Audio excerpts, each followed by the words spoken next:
Bem-vindos ao nosso curso Educação Espírita, um convite à juventude de todas as idades. Sejam bem-vindos. Nós vamos dar continuidade, né, ao curso que a gente iniciou no final do ano passado, fizemos até a aula 3 e agora com muitas modificações. A primeira, para quem ainda não está informado, é que o curso será em áudio apenas, tá certo? Numa edição futura do curso, a gente pode pensar em trabalhar com vídeo. Por enquanto, vamos trabalhar com áudio. Será um curso será um curso dialogado, né? Será um curso de mais diálogo, né? Num clima de aprendizado, mas também de proximidade. É o que nós desejamos, né? Um clima também de um pouco de informalidade. Bem, nesta aula nós vamos estudar a origem das religiões, né? Na verdade, nós vamos começar, porque o tema é vasto, exige bastante, e a partir de hoje a gente vai semanalmente conversar com você. Uma coisa que eu gostaria muito era de contar com a sua colaboração para esse curso. A nossa ideia é fazer um curso bem dialogado. Então nós pedimos, envie perguntas, né? Envie perguntas pelo blog, pelo e-mail marcos@grupomarcos.com.br, comentários. Caso algo não esteja claro, por favor, manda um aviso, né? Dá um toque, olha, por favor, esclarece isso, eu achei tal assunto interessante, né? A gente pode aprofundar, porque assim a gente vai poder construir o curso de uma maneira conjunta e integrada. O material é imenso, como vocês vão ver pouco a pouco. Existem hoje, graças a Deus, muitas pesquisas sobre o tema que a gente vai falar, né? Sobre a religião, sobre o homem, né? O nosso ancestral, o homem das cavernas, o homem primitivo. Depois a gente vai discutir um pouco os termos. E como foi esse processo do desenvolvimento religioso, né? E há descobertas extremamente interessantes em particular para nós que temos familiaridade com os fenômenos mediúnicos, com estados alterados de consciência, né? Como se diz hoje. Então, por favor, comentem, reclamem, peçam para explicar o que não ficou claro, peçam para aprofundar o que vocês acharam interessante, porque a partir daí a gente vai moldando o curso, certo? Quais são as linhas gerais do nosso curso? Nós vamos estudar a evolução humana, né? Dando destaque à dimensão da religião. E quando eu falo religião, eu falo de práticas religiosas, e aí a gente vai mostrar isso aqui claramente, de mediunidade, de intercâmbio espiritual, de magnetismo, tá certo? E de todos os fenômenos que envolvem, né, o mundo não material, né? Para usar uma linguagem mais didática, embora a gente saiba que o mundo espiritual também é matéria, né? Matéria é sutil, mas é matéria. E, obviamente, dentro desse processo, né, que a gente vai tentar entender o desenvolvimento do ser humano, vamos ter como ponto central, obviamente, a doutrina espírita, mas dialogando com a antropologia, com a psicologia evolucionista, com a arqueologia, com historiadores da religião e vários outros setores do saber. A nossa ideia é que seja um curso direto e simples. Se não tiver claro, avise. E nós simplificaremos, tá certo? O nosso objetivo é ser compreendido. Qual é a grande questão de hoje, né? Vamos para a aula de hoje, que eu acredito que as nossas aulas vão durar aí, sei lá, em torno de 40, 50 minutos, né? Imagino eu. Gostaria muito, já que na próxima aula a gente tivesse perguntas. A gente sempre grava com um pouco de antecedência, tá certo? Mas eu ficaria muito feliz que a gente pudesse tirar uma aula, assim, outra não, mais ou menos, uma aula a cada 15 dias, para exclusivamente responder as perguntas de vocês. Eu sei que muitas pessoas que ouvem o nosso curso, né, que ouviram os 3 primeiros, a gente acompanha as visitas no blog, nem sempre escutam semanalmente, né? Às vezes viaja, fica sem internet, tem uma semana mais atribulada e depois ouve 2 ou 3 aulas seguidas. Tudo bem, eu também faço isso, né? Com programas que eu gosto de ouvir, né? E o curso também que a gente tem que aperfeiçoar e ver se não falou muita besteira. Enfim, mas quem está ouvindo, né, no ritmo, por favor, manda pergunta, né? Ou pede para desenvolver alguma coisa ou para esclarecer, porque isso vai nos ajudar bastante, inclusive em selecionar no material. Nós temos a linha geral do curso, isso aí está bem claro, está bem definido, está bem delimitado. Mas é difícil a gente saber o que é que está interessando para vocês, né? E aí perguntem, não entendi, tenho dificuldade, isso existe mesmo, onde é que prova, você citou tal autor, que livro é esse? Porque isso nos estimula a estudar e às vezes a gente acha que falou claramente, às vezes não falou coisa nenhuma, né? E ajuda a gente direcionar um pouco a nossa reflexão, né? Dentro desse vasto mundo que é o desenvolvimento do ser humano, do espírito, desenvolvimento do espírito em sua dimensão, suas várias dimensões e principalmente em sua dimensão religiosa, o que Kardec chama de lei de adoração, certo? Como surge a religião? É interessante que a gente tem lido alguns autores materialistas. E é muito curioso que mesmo esses autores já existem alguns dados que são tão evidentes que eles não podem negar. Por exemplo, hoje não se pode mais falar, né, nem em pensamento, falando para pessoas culturalmente atualizadas, que existiu um povo ateu. Os espíritos disseram isso para Kardec em 1857, né? Um ano antes, não sei, está no livro dos Espíritos de 1857. Apenas hoje, apenas há poucas décadas, a gente pode falar isso sem medo de errar. Porque na época de Kardec, as pesquisas das civilizações, né, anteriores, dos grupamentos humanos anteriores, né, de 5.000, de 10.000 anos, não existia. Hoje a gente tem pesquisas, né, de grupamentos humanos de 200.000 anos atrás. Tá certo? O que a gente tem mais dados hoje, inclusive utilizando-se de informações coletadas em DNA, que é uma coisa muito interessante, é de 50, 60 mil anos para cá. Esse a gente tem já uma quantidade de informação bem interessante. E aí, nem mais pesquisadores ateus podem contestar isso. Todos esses seres humanos, por mais primitivos que fossem, tinham uma religião. Tinham convicção da sua imortalidade. Olha que coisa curiosa, né? E aí os espíritos vão dizer para Kardec que é isso, né? Só que não tinha pesquisa na época. O que é que os espíritos vão dizer a Kardec, né? Deixa eu... Isso a gente está falando da lei de adoração, terceira parte do livro dos Espíritos, tá certo? Ele vai dizer o seguinte: a adoração é o resultado de um sentimento inato ou de um produto de um ensinamento? Porque na época as pessoas que queriam contestar a importância da religião diziam: não, isso aí, você pega a criança, bota um bocado de ilusão na cabeça do menino e o menino fica acreditando em Deus. A pergunta é: quem foi há 60 mil anos atrás que inventou essa história? Quando a gente fala desse período, depois eu vou situar, nós estamos falando de um ser humano, né, que é mais bicho do que gente.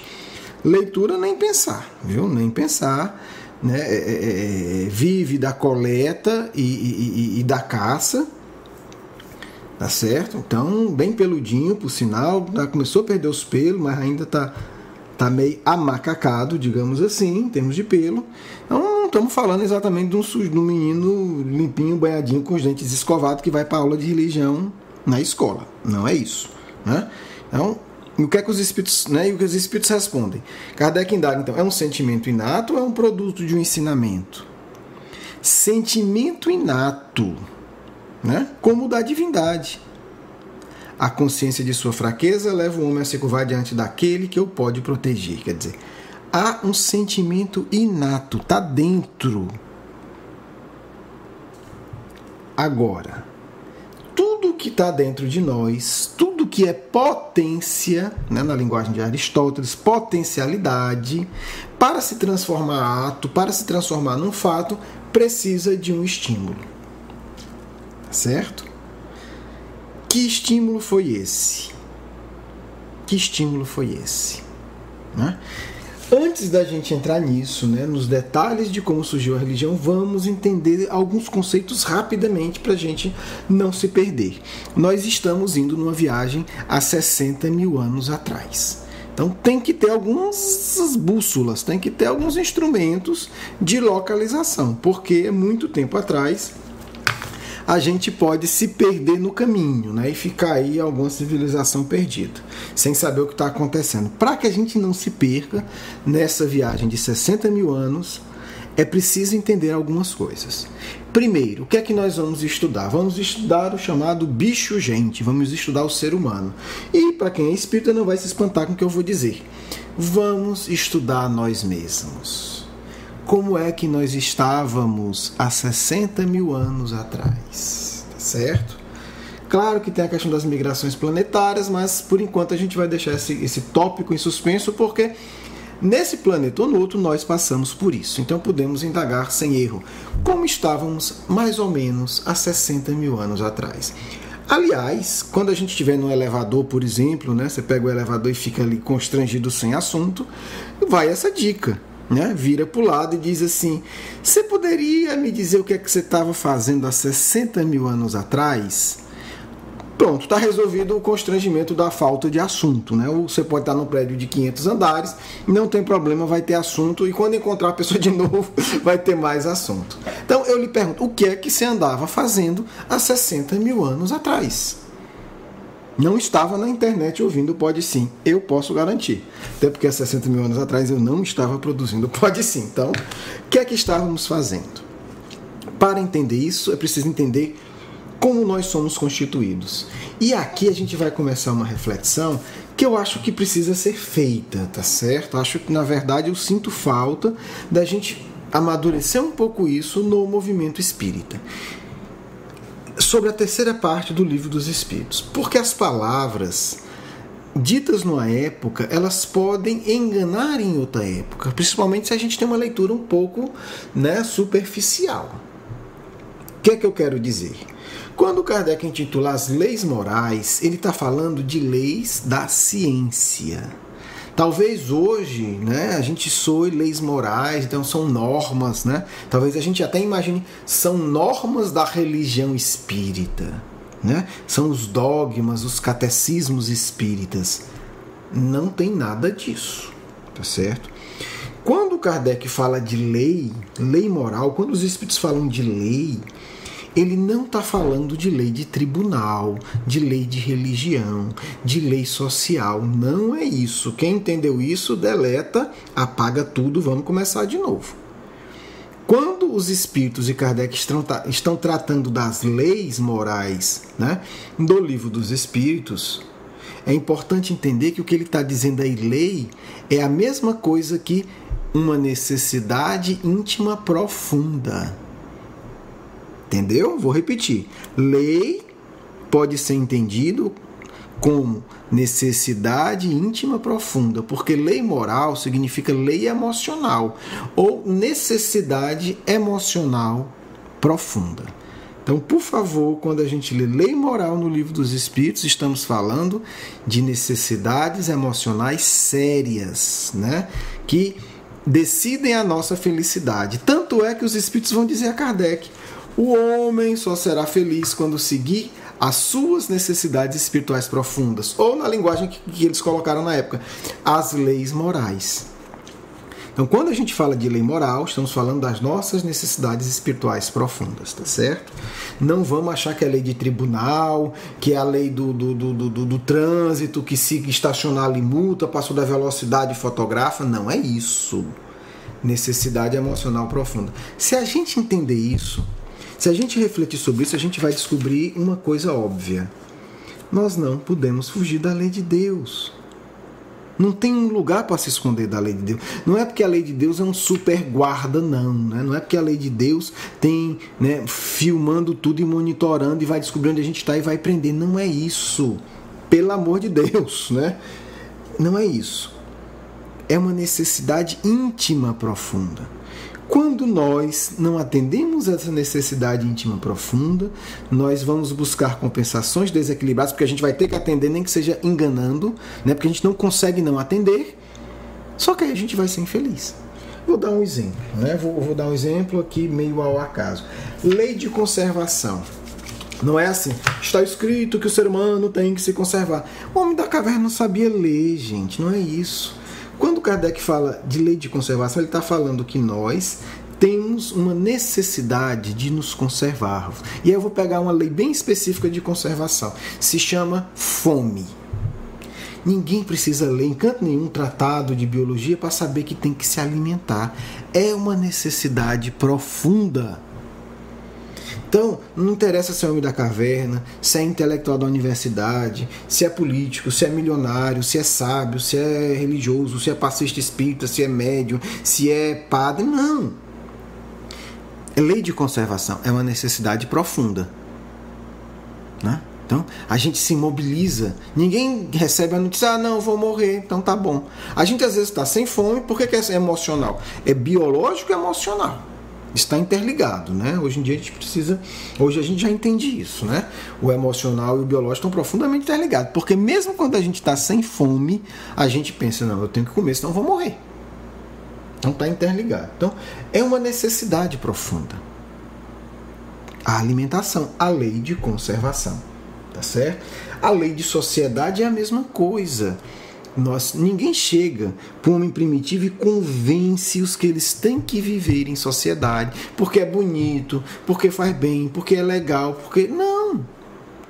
É uma necessidade de estar ao lado de outro ser humano, de compartilhar a vida com outro ser humano, mesmo com as dificuldades de convívio. Tá certo? Eu não vou entrar nas outras leis, talvez em outro momento, mas é só para dar exemplos de várias leis, tá certo? Lei do trabalho. E aí é outra confusão. Trabalho não é carteira assinada. Tá certo? O homem das cavernas não tem carteira assinada. O índio não tem carteira assinada. Trabalho, segundo os espíritos, é ocupação útil. Todo ser humano tem necessidade de fazer algo útil. É necessidade, não é que alguém vai ficar lá empurrando, não. Basta, peguemos as nossas experiências. Às vezes a gente tem uma férias longa demais, fica sem fazer nada por muito tempo, começa a se sentir mal. Ai meu Deus, tomara que volte logo a atividade do centro, tomara que volte logo o meu emprego, tomara que volte logo a faculdade. Quer dizer, nós temos necessidade. Agora, nós podemos atender essas leis de uma maneira saudável ou não. Tá certo? Aí é outra coisa. Voltando ao exemplo da alimentação, tem que se alimentar. Agora, o que é que a gente seleciona? Outros 500, né? Motivo para outros momentos de reflexão. Por que é que eu estou colocando isso? Porque a religião é um fenômeno universal. Universal. E a gente vai ficar espantado o quanto de experiência mediúnica os homens primitivos têm. Na verdade, né, para quem aí tem mediunidade mais aflorada e acha que vivencia muito fenômeno mediúnico e acha que é melhor do que os outros, por isso, uma notícia ruim, meu filho. O homem das cavernas tinha mais vivência mediúnica que você. Porque as pesquisas já mostram que era parte do dia a dia as vivências mediúnicas. E eu estou falando de pesquisas também de ateus, né? Então não é espírita criando ilusão para defender a doutrina espírita, não. O homem primitivo, ele tem a religião caracterizada pelo transe, o que alguns estudiosos chamam de transe, outros chamam de estado alterado de consciência. Toda informação que nós temos sobre a vida do homem há 50, 60 mil anos atrás mostram pinturas, objetos que dão uma importância extrema à busca do sagrado, à busca do religioso, tá certo? Então essa é uma evidência. A vivência da mediunidade era muito mais intensa no homem primitivo do que nós, né? Curiosamente, nós evoluímos em muitas coisas e estamos aí ainda atrás de nós mesmos 60 mil anos atrás. Então, vamos daqui a pouco falar disso, né? Dessas vivências, porque há relatos indiretos de tudo isso, tá certo? Só para a gente concluir, essa busca do homem primitivo por Deus, porque o transe, e aí depois a gente vai entender o que é esse transe, né? Porque esse transe tanto envolve fenômeno mediúnico, a gente vai narrar algumas experiências aqui, quanto fenômenos magnéticos. Então, portanto, você que acha que descobriu o que é o magnetismo, uma má notícia. e uma boa. A má notícia é que os homens das cavernas sabiam que era magnetismo. A boa notícia é que você foi homem da caverna, então possivelmente você está trabalhando com magnetismo há uns 60 mil anos, segundo os dados objetivos. Ninguém vai para trás para não complicar tanto, né? Vamos esperar o pessoal pesquisar mais, mas tudo indica que era a mesma coisa. Então, esses homens primitivos, nós há 60 mil anos atrás, tínhamos já como parte do dia a dia o transe, né? Para usar a linguagem dos pesquisadores mais atuais, o transe, ou o estado alterado de consciência, a busca mediúnica ou os fenômenos do magnetismo, que Kardec também estudou também junto com a mediunidade. E aí, só para a gente fechar essa coisa da lei de adoração como uma necessidade profunda do ser humano, vamos ler aqui algumas questões do Livro dos Espíritos.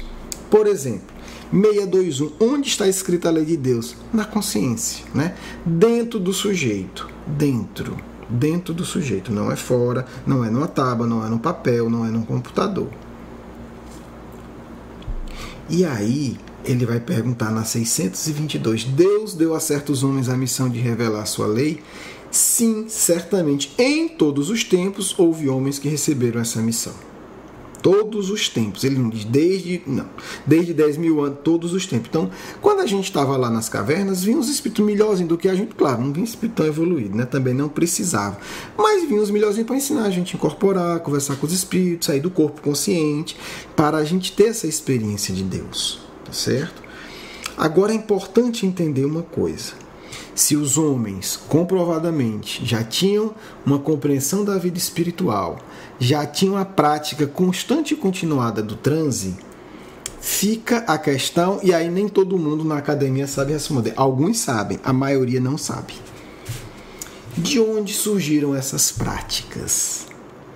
E aí a gente vai ver algo muito, muito curioso, né, do ser humano. O último grande intelectual que tentou explicar isso está com em torno de 100 anos, né? Um pouco mais de 100 anos. Foi Taylor, no livro O Homem Primitivo. O problema é que ele tem uma visão materialista. Então, quanto mais ele tentava explicar, mais complicado ficava. Porque é o seguinte, ele começou a defender a tese de que tudo era imaginação do homem primitivo. Só que tem um detalhe, todas as pesquisas mostram, hoje ninguém discute isso, que quanto mais primitivo nós estamos, menor o nosso poder de imaginar. Então, o ser humano de 60 mil anos atrás é um ser humano que se preocupa com o que é concreto, com o que é objetivo, com o que ele pode tocar, com o que fere de uma maneira poderosa os seus sentidos. E aí ele tenta esboçar explicações e os outros estudiosos dizem, olha, essa sua explicação sempre parece um tanto forçada por querer que o homem de 60 mil anos atrás tivesse essa imaginação toda, né? Porque ele vai dizer, não, ele vê a sombra e cria a imaginação de um mundo espiritual. Quer dizer, você tirar de uma sombra toda uma realidade espiritual não é para qualquer um, né? Tem que ter muita imaginação. Ou você, de uma pedra que está ali, você tirar um Deus, também não faz sentido, não vai conseguir.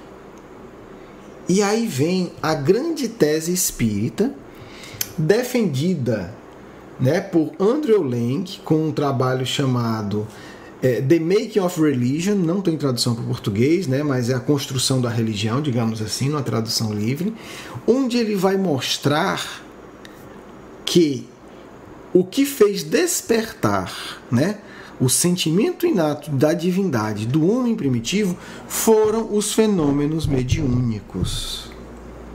Então, neste período, nós vamos ver uma plena vivência de fenômeno mediúnico. Que fenômenos mediúnicos são esses, tá certo?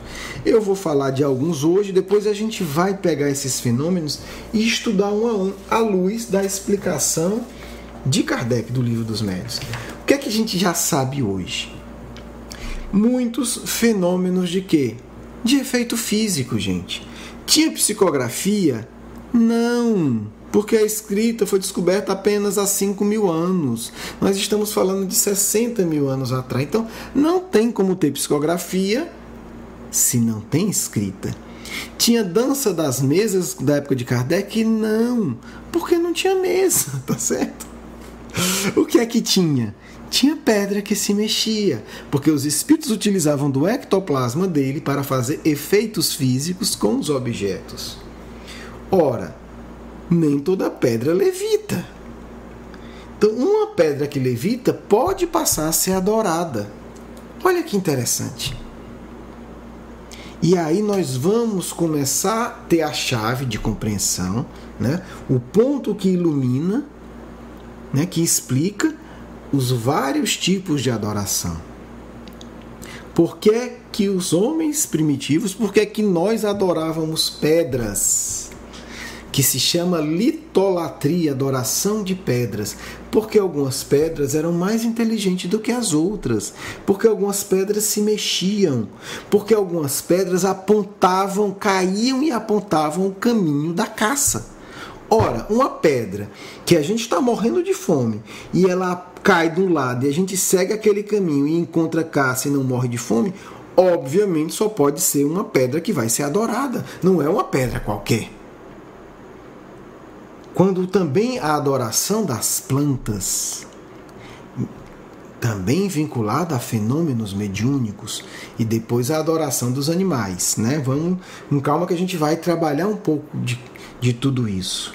Então, os homens antigos, de 60 mil anos, se reuniam, cantavam, e aí essas duas características da religião mais antiga é pacífica, é patente, o canto com a dança e o transe. Eles criavam um ambiente adequado, mesmo sem se dar conta, para a ocorrência do fenômeno mediúnico. Porque quem já viveu o fenômeno mediúnico sabe que não é de qualquer jeito, né? Ah, eu quero assim, eu quero assado. Não funciona, isso é mentira. Não sei que você esteja fingindo. Então esses indivíduos instintivamente se reuniam e realizavam seus fenômenos mediúnicos. Eu vou falar alguns aqui de uma maneira geral, né? Depois a gente vai ler alguns relatos, né, de pesquisas antropológicas para a gente fazer uma análise. Mas, por exemplo, reúnem-se ao redor da fogueira, cantam e dançam, e muitos caem em transe, e aí vão viver o fenômeno que no século XIX Kardec vai chamar, na verdade já estava chamado, Kardec vai citar, de sonambulismo. Saíam do corpo e iam observar lugares distantes, iam numa viagem astral descobrir qual era o melhor lugar para se ir, porque nós estamos falando de grupos nômades, eles não moravam em um lugar, eles viviam da coleta de frutos, né, e da caça de animais. Não tinha GPS, não tinha bússola, não tinha como olhar na internet onde estavam os animais que eles iriam caçar, não tinha nada disso. Estamos falando de homens extremamente rudes, que tinham apenas lanças feitas de pontas de pedra, com pontas de pedra. Essa era a tecnologia mais avançada da época, né? Era aquele computador top, né? Era o carro mais avançado. Não tinha nada, não tinha animal ainda domesticado, não tinha cão, não tinha cavalo, né? A descoberta dos milênios, né, que eles comentavam, talvez entre eles, que foi um gênio que descobriu, foi o quê? O fogo. Saber fazer fogueira já era, assim, foi a grande das grandiosas descobertas. Então estamos falando desse clima. Essas pessoas já tinham vivências espirituais. Isso aqui é impressionante. Nessa época nós já tínhamos. Então, por exemplo, eles ficavam cantando ao redor da fogueira, e aí no ambiente de transe adequado, né, de circulação, de ectoplasmia, né, do que hoje nós fazemos com grupos mediúnicos, né, podemos dizer que era, quem sabe um grupo mediúnico de hoje já não fez isso lá nas cavernas, né? Não me espantaria se descobrisse isso.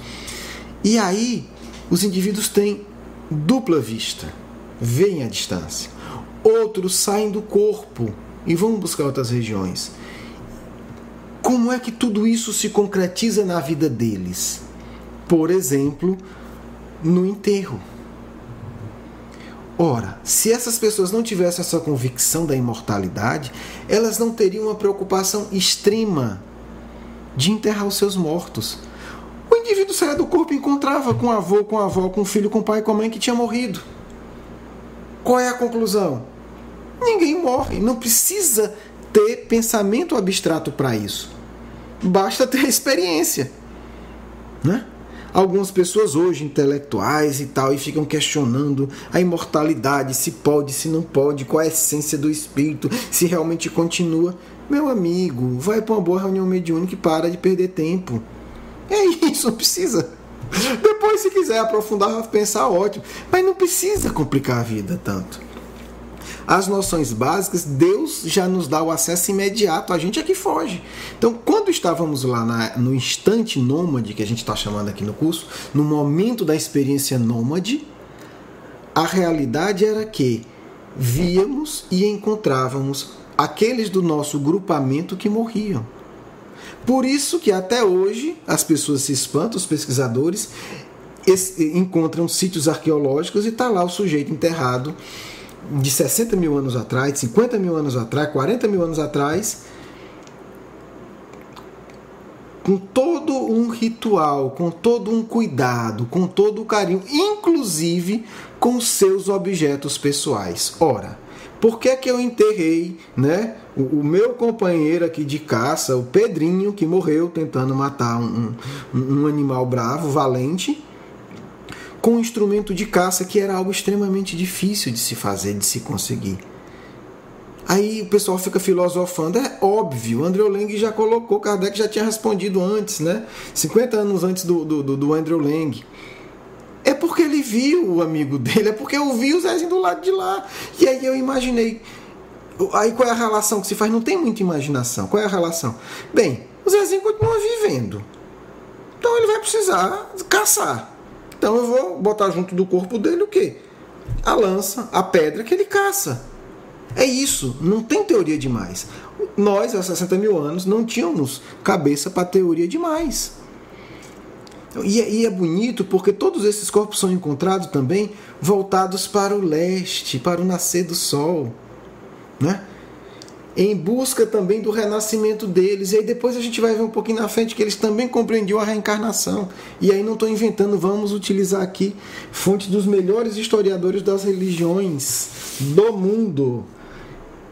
É importante entender isso para que a gente depois aprofunde. Então, nesse momento evolutivo, nesse instante evolutivo que nós estamos chamando de instante nômade, quando nós vivíamos um período numa região, acabou os animais, acabou a coleta de frutos e de alimentos, partíamos para outra.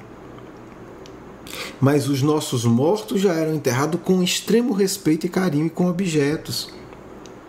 E se acreditava que eles continuavam vivendo objetivamente. E aí não tem quem explique isso, senão compreender a mediunidade e os fenômenos, né, de sonambulismo. Se não entender isso, vai ficar perdido. Porque vai dizer, o homem primitivo está provado que não tem capacidade de elaboração abstrata de criar fantasias. Por outro lado, o homem primitivo tinha certeza da imortalidade e não tinha igreja para ensinar isso para eles. E aí não sai disso. E aí eu li agora, recentemente, um livro de 2010, né, de um excelente escritor que fez uma pesquisa fantástica, ateu. E aí ele fala, quando ele vai tratar da origem da religião, ele é um livro sobre a vida do homem primitivo, ele diz o seguinte: a origem da religião já não é mais um assunto tão importante. Como não importante? A gente sabe que a religião deu origem à ciência, à civilização, à estruturação social, ao direito. Tudo que hoje se faz tem origem na religião. Tudo que é pensamento, a filosofia, tem uma origem religiosa. Isso é inegável. Como que essa origem não é tão importante? Mas aí é humano, né? A pessoa não sabe explicar e não quer aceitar outras explicações, então faz de conta que não interessa. Por quê? Porque a ciência materialista está encurralada. Apenas uma ciência espírita que entenda a realidade espiritual, que entenda o que é fenômeno mediúnico e o que é fenômeno de sonambulismo, vai conseguir explicar. Porque eles chegaram até o limite. Os homens primitivos, eles viviam uma religião baseada no transe, no estado alterado de consciência. Agora, daí eles não passam. Porque o transe, do ponto de vista materialista, não vai gerar religião. O transe, simplesmente entendido como uma meditação, algo do tipo, Não vai gerar religião, não vai gerar convicção da imortalidade, não gera. Agora, o transe vinculado a uma vidência, o transe vinculado a um desdobramento, o transe vinculado a uma psicofonia, esse sim, esse gera convicção da imortalidade. Então, é preciso que a ciência espírita avance para que a gente vá defendendo e comprovando essa tese, que é a única que explica, não tem outra.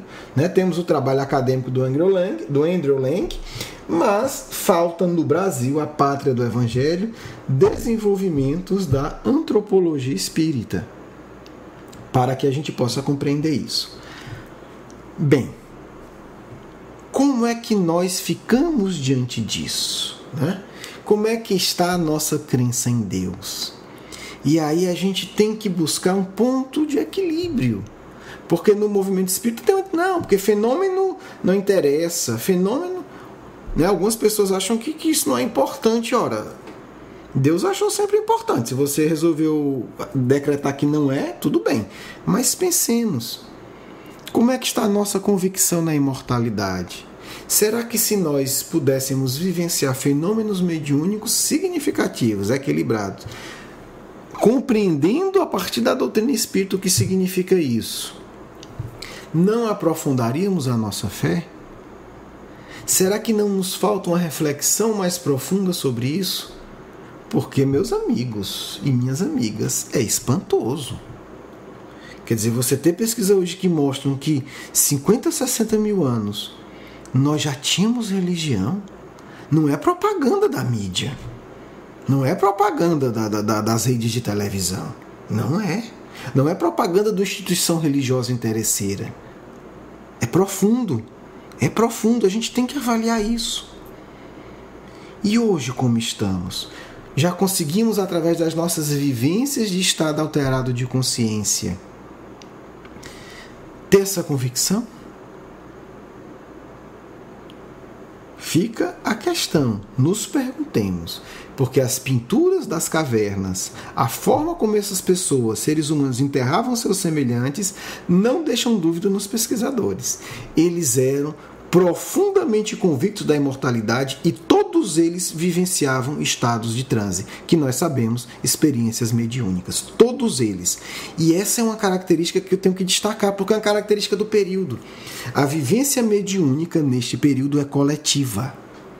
É coletiva, não é um indivíduo específico. Depois isso vai se tornar específico. Mas a gente pode falar que sem medo, num período de 60 mil há mais ou menos 10 a 15, vamos botar 15 mil anos atrás, né? Estamos falando aí de um período de pelo menos 35 mil anos, todo ser humano vivenciou transes mediúnicos. Todos. Não tinha cabine, não tinha sala mediúnica separada, não vamos pensar essa besteira, né? Era todo mundo. Porque as pinturas encontradas revelam isso. Como é que está a nossa vivência espiritual? Como é que está a compreensão do fenômeno? Como está a nossa convicção da imortalidade? Né? Porque o pensamento, ele vem para ajudar, mas às vezes a gente consegue usar o pensamento contra a gente. Será que é mesmo? Então, será que é mesmo? Pesquisa, mas não se furta de ter uma vivência espiritual superior. Então fica essa marca, e aí eu vou já colocar para concluir essa reflexão. Né? No próximo encontro a gente vai falar desse período, mas a gente já vai para as experiências específicas. Aí eu vou ler relato de pesquisador dessas experiências, mas aí eu vou fechar com a seguinte questão, que esse pesquisador americano ateu coloca. Ele diz, olha, se o ser humano viveu no mínimo por 40, 50 mil anos, a liberdade do transe mediúnico e da sua vivência, né? Ele vai falar do seu transe, a gente está aprofundando a compreensão dele, do transe mediúnico. Depois, quando a religião começa a se institucionalizar, e aí a gente está falando de 15 mil anos para cá, sempre na história da religião, através do transe, haverão contestadores. Porque em vários períodos a religião quis restringir a vivência mediúnica a meia dúzia. E aí sempre surgem reformadores. Por quê? Não é porque eles leram o livro dos médiuns, não é. É porque a necessidade do contato espiritual é de cada ser humano. E aí a gente vê uma bobeira nas pessoas dizendo, não, eu não vou participar porque eu não sou médium. Entenda, necessidade de convicção da imortalidade é de cada um de nós. Não é que a gente está obrigando, dizendo que tem que ir, mas observe se você não tem necessidade disso. Porque faz 50 mil anos, você passou 50 mil anos fazendo isso. Não sei se é uma boa ideia parar de uma vez. Vivências de transe, vivências de estado alterado de consciência. Tem que ser na reunião mediúnica espírita? Não. É a melhor alternativa que eu conheço. Mas há outras maravilhosas. Meditações profundas podem fazer isso, por exemplo. Tá certo? É uma necessidade profunda, né? Depois, lá na frente, a gente vai ver estudos. O ser humano tem necessidade de transe. E aí eu vou mostrar um exemplo de um transe que eu não acho que é tão legal. O indivíduo deixa de adorar a divindade. Como ele tem uma necessidade de adoração profunda, muitas vezes, aí também não vai nenhuma crítica, é só um exemplo, por favor, ele se torna um fanático por outras coisas, como, por exemplo, o fanático pelo time de futebol. A ânsia de espiritualização dele, a ânsia de busca a Deus, vira uma adoração por um time. Agora, me diga, para quem já foi para um estádio de futebol, pelo menos uma vez, é ou não é um transe coletivo aquilo ali? A hora de um gol, a hora que está todo mundo ali cantando o hino do time, é a mesma coisa. Estamos dançando ao redor da fogueira em busca de um estado alterado de consciência. A questão é, cada um busca o seu estado alterado de consciência da maneira que mais lhe apetece e que vai saciar suas necessidades. A nossa reflexão é que busquemos a Deus, sem radicalismo, continue com o seu time, mas será que não está faltando aprofundar o transe mediúnico em busca da espiritualidade superior e, em última instância, em busca de Deus? Porque é aí que está, para a gente já concluir. Lei de adoração não é lei de religião, é necessidade emocional profunda. Todo mundo tem que obedecer. Ninguém escapa. E outro exemplo também muito curioso, que esse eu vi de perto, eu acompanhei. Hoje já acabou, mas até a década de 90 existia um marxismo militante, né? Ateus, materialistas, dialéticos históricos, apesar de Marx ter copiado do Cristo a ideia da construção de um mundo melhor, né? Tudo bem, era judeu, fazia parte da tradição, a gente deixa. Não vamos brigar por isso. Mas é curioso o seguinte, como eles não poderiam adorar a Deus, porque era uma filosofia materialista, né? O que acontecia? Eles passaram a adorar o próprio Marx. Então Karl Marx virou o santo deles. E curiosamente, né, e aí uma pessoa que conhece me contou isso, quando era proibido a religião, né, oficialmente lá em Moscou, as pessoas iam casar no túmulo do Lenin, né? Já que não tinha o Marx, o Lenin, o continuador, era o Deus que abençoava o casamento. E aí estamos falando de intelectuais, com doutorados, com estudos, com essa coisa toda. Mas ainda assim, com a necessidade profunda de adoração, porque as leis de Deus não pedem licença para as nossas tolices. Temos necessidade de adorar a Deus. Se não adorar, não vamos adorar aí um time de futebol, Marx, né? ou enfim, alguém da moda, né? Alguém da moda intelectual ou social, ou seja o que for. Adoraremos alguma coisa, nem que seja um calango, né? Para quem não sabe o que é calango, é uma lagartixa, né? Temos necessidade de satisfazer o nosso contato com Deus. Ninguém, nenhum ser humano, nenhum filho de Deus consegue viver sem tentar preencher a sua ânsia de adoração, de complementação do divino. O que a gente pode fazer de uma maneira mais ou menos adequada. Mas qualquer ser humano tem essa necessidade porque é filho de Deus. E aí, para concluir, eu vou concluir com a frase do Mircea Eliade, nós vamos citar ele outras vezes, considerado um dos maiores historiadores contemporâneos da religião, um homem profundamente culto, né? Falava 8 línguas, falava sânscrito, fazia pesquisas nas religiões do mundo todo, e ele vai dizer o seguinte, né? Eu vou ler, que a consciência da unidade, da história espiritual da humanidade, é uma descoberta recente a qual não foi suficientemente assimilada, né? Está no prefácio do livro A História das Ideias Religiosas. O que ele está dizendo com isso? Há uma unidade espiritual. Isso já foi comprovado, mas não foi assimilado. Nós ainda não entendemos. O Espiritismo ajuda muito nisso, se a gente estudar. Há uma unidade espiritual, não há religião oposta à outra. São busca dessa necessidade profunda da lei de adoração. E a gente vai buscando com os elementos que a gente tem. Hoje, muitos de nós buscam com a doutrina espírita e com Cristo. Outros irmãos estão buscando com Maomé, com o islamismo. Outros com Buda.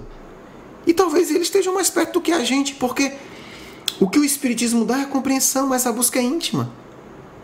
A busca é íntima. Então, teoria nenhuma vai garantir que um está melhor do que o outro. Aquele que aprofundar em si se aproxima mais de Deus. Mas os outros também vão se aproximar, né? Porque vão ter necessidade. Então Deus move a evolução humana. Deus é inteligente demais para a gente achar que Deus vai botar a gente para ficar vigiando, punindo. Isso é tolice. Deus faz a gente crescer colocando dentro da gente uma necessidade profunda. É o ponto. A gente cresce porque tem uma necessidade profunda de crescer. E todos nós, e aí como me Célia, há uma unidade da nossa história espiritual. O que é que dá essa unidade? A lei de adoração. Necessidade emocional profunda em busca de Deus. Nós não crescemos sem Deus. E nós não podemos, e aí é quem tem que entender para deixar de ser infantil, nós não podemos não atender à lei de adoração.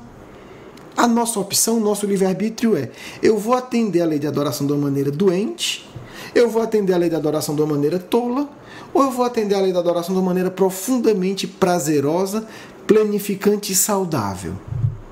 É isso, né? Eis aí o livre-arbítrio. O resto já está dado. É da ordem do universal. E eu acho que não dá para a gente desestruturar o universo, né?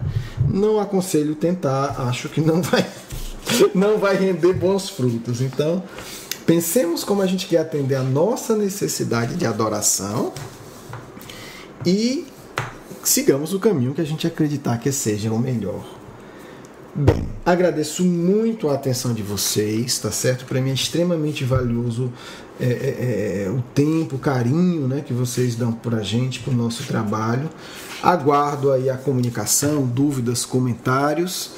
E no próximo encontro nós continuaremos já falando detalhadamente as vivências mediúnicas no que estamos definindo como instante nômade primitivo. Espero que vocês tenham gostado, aprendido alguma coisa. Aguardo, né, o retorno de vocês. O curso será postado sempre às sextas-feiras, né, todas as sextas. E vocês, né, se inscrevam no blog, ou então mandem e-mail para a gente colocar na nossa lista de e-mails, vocês serão comunicados. Um bom fim de semana, uma boa semana. Que Deus fique conosco agora e sempre. Um grande abraço.